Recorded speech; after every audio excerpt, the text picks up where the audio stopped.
Daniel, iðnaðar sigur hérna á Keflvíkingum á þeirra heimavelli, ríkjandi deildar, bikar og Íslandsmeisturum.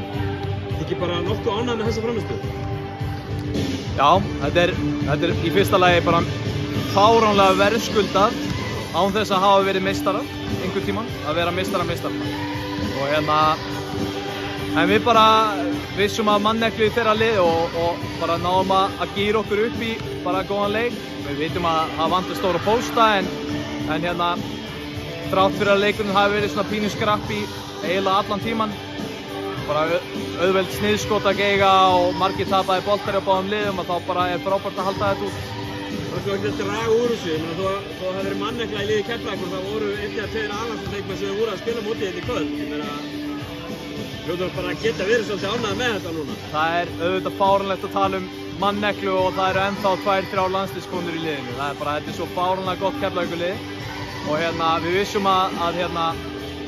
við vissum að þrátt fyrir að það vantaði stóra pósta að þetta yrði samt erfiður leikur og bæði lið bara með þennan haustbrag yfir sér og kannski execution ekki það besta í sókn eða vörn en bara gott að halda þetta út.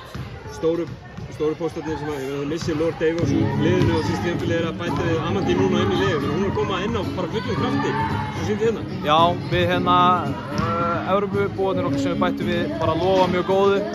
Við tókum að vísu bara 2 æfingarleiki, það er náttúrulega svo langt að fara norður. Það eru bara að koma flott inn í þetta. Það eru flotti leiðtogar og passa svona inn í innan stemmingshóp sem við erum með. Flotti bikar, metalíður fyrir alla.